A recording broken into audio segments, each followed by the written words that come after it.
We sought to mine as much attention as humanly possible and turn into historically unprecedented profits. Around 2008, Facebook began hiring psychology experts. This soon turned into a group of specialized individuals who only had one job of making the app as addictive as possible to keep you distracted. I mean, I knew that it was addictive, but not this addictive. We kind of knew something bad could happen. The more research I did, the darker this got. This group seems to have been disbanded in the late 2010s, of which I can find no information of the ex-employees. And despite clear indications that the group existed, all other evidence has been destroyed. This is the dark truth of digital distractions and what you can do to free yourself and win the war. My quick disclaimer. I believe in accountability when it comes to one's action. Also don't think we should jump right into conclusions and start pointing fingers at certain social media companies or certain individuals and say it's all their fault and calling them evil for providing these social media infrastructures. Sure, there are cases where individuals or companies can engage in unethical or harmful behavior, but one of the reasons why I dislike this attitude is because it puts you into a victim mentality where you can't do anything or achieve your goals because someone else is somehow in control. Stop it. If you're watching this video right now, understand that it's pathetic to think like that. Sure, these social media platforms are addictive, but since you're the one making the choices in your life, you have the choice to plan and take action upon these bad habits and eliminate them for good. And even if you might not be in control for whatever reason, at least having that attitude that you're able to control your life, control your destiny, growth mindset, whatever you want to call it, it gives you the freedom and the ability to take action and approach things differently. It's so much easier to grow and become successful with what you're given if you have that attitude, even if for whatever reason you can't control the outcome. And the number two reason for accountability is because it's a misinterpretation of what's going on. All right, let me explain. By the way, jump to this video timestamp right here if you want to know the social media strategies that you can implement right now to destroy these distractions, or stay with me right now as I give you a completely different perspective by which to approach social media and digital distractions. Social media can be thought of, but not completely, as a common access resource. And this is a term coined by economists and essentially expresses a resource that anyone can use. It is non-excludable, meaning that not everyone can use it at the same time. And hence, because of that, no one person has full ownership. Attention itself can be thought of as a common access resource because anyone on social media can do whatever they can to get your attention onto their content. And here's the most important part that most people don't understand. You have a finite amount of attention because there are two things you can't get more in life. That's time and attention. This is similar to Tragedy of the Commons, where without regulation, someone is going to come and cut down the forest. Why? Because there's so much to gain by cutting down the forest, right? You have wood, you have land, you can now build houses, etc. And if you're not the one to go and cut down the forest, since the resource is accessible to everyone, someone else will come and cut down the forest. Meaning that if video A is not posted, then video B will just take its spot and distract you instead. In other words, someone is eventually going to come and get your attention. And whether it's Facebook, Twitter, or TikTok, someone is eventually going to come, make something that's more engaging, more sensational, better captures our attention, better entertains, etc. And as a result, they will capitalize on your attention. Again, I'm not justifying whether what Facebook is doing is right or wrong. All I'm saying is that with the advent of mobile phones and internet, it's inevitable that someone is going to jump in and capture this common access resource. Because in our human nature, we have a part of us that is constantly looking for entertainment, constantly looking for stimulation, right? Many people call this the monkey brain. And whether that's with AI technology or behavioral psychology, it's eventually going to be exploited as social media and technology become stronger. So don't be mad at the abundance of these technologies.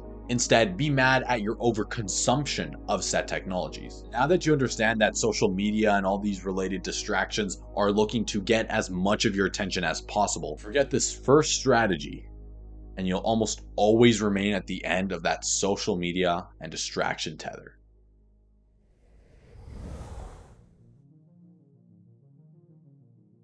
This right here is one of my favorite quotes, that in the midst of chaos, there is also opportunity. There's just so much chaos right now, especially if you're a high school student. I mean, just look around.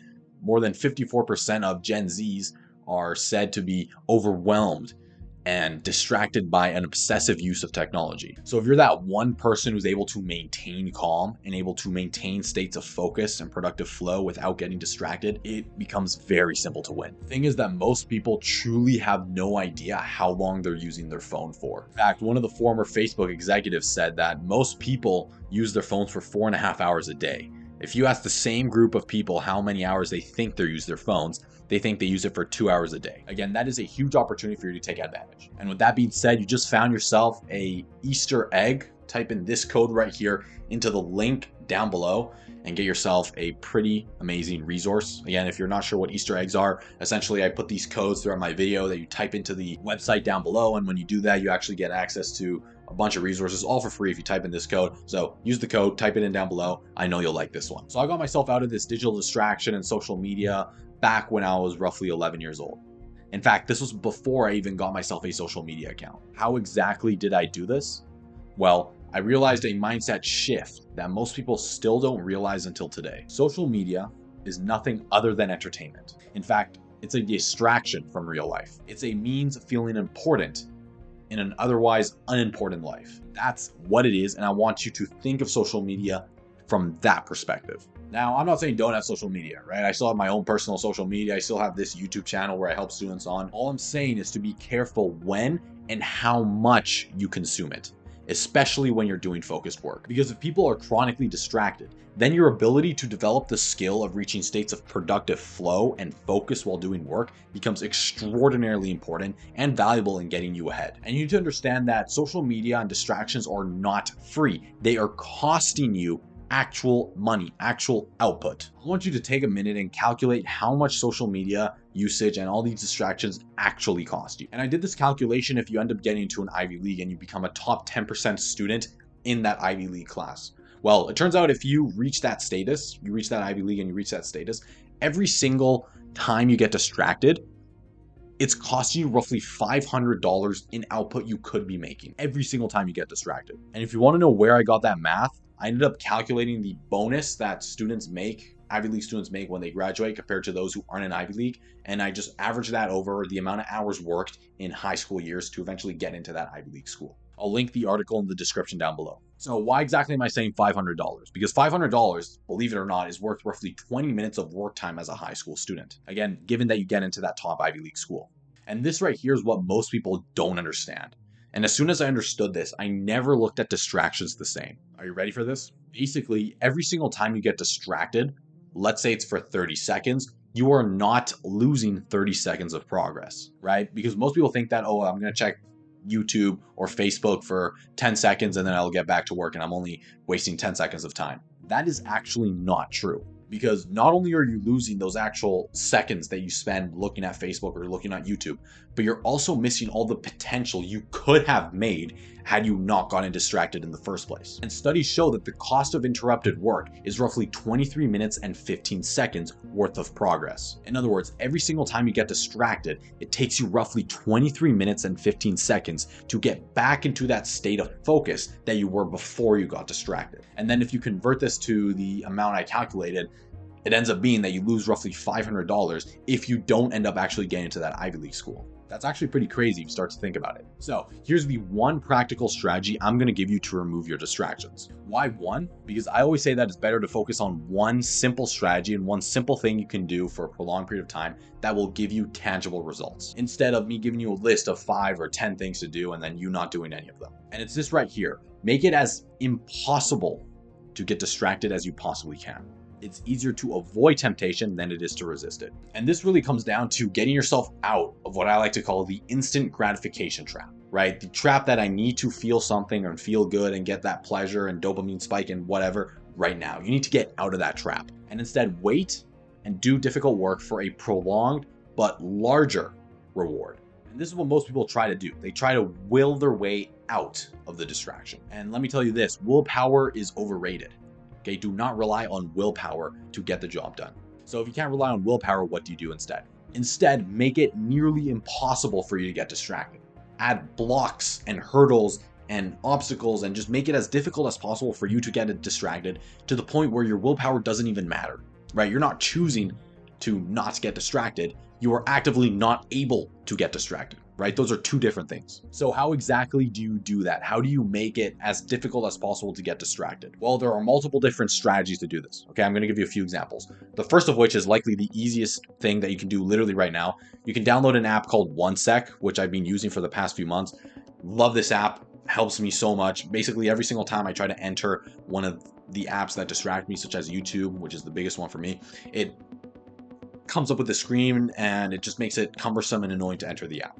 Again, you're adding blocks that prevents you from entering said app. Another strategy is to make the distraction as uncomfortable as possible. One of the biggest things that would distract me back in the day was playing video games right on my computer. So what I did instead of just having my computer in a nice, comfortable place is I put my computer up in this elevated place in the sunlight near a window. I got this very uncomfortable chair, made the desk a weird height, made it wobbly as well. It was very uncomfortable to sit and play. By the end of it, I was having back pain. My neck was hurting, right? It was very uncomfortable to play. And my brain started to associate discomfort with playing the video game. And soon after that, I had no more reason, no more want to go and play the video games. And then the third strategy is very simple. Remove your phone from your room. Get it out of your room as fast as you possibly can. Don't have it in your room. Don't have the temptation there, right? It's easier to avoid than to resist. Don't make it there so you can resist. Remove it from your room and you'll be glad that you did so. In fact, I would go as far to say to get a piece of paper and every single time you get distracted, write down that distraction onto the piece of paper. Then go through that piece of paper and ask yourself, how can I make these as difficult as possible to do again, right? How can I make my Instagram checking as difficult as possible? How can I make my Clash Royale playing as difficult as possible in order for me to not play? Do this one strategy and I promise you, your world will change. Thank you so much for watching this video. I hope you found it helpful. If you have any questions whatsoever, leave them in the comments section of the video down below. I'm more than happy to help. And until next time, stay productive. I'll see you in the next video. And by the way, you've also found an Easter egg. Put this one in right here. This is a very good one. Check it out. Put the link down below and let me know what you think. All right, we'll talk soon. Goodbye.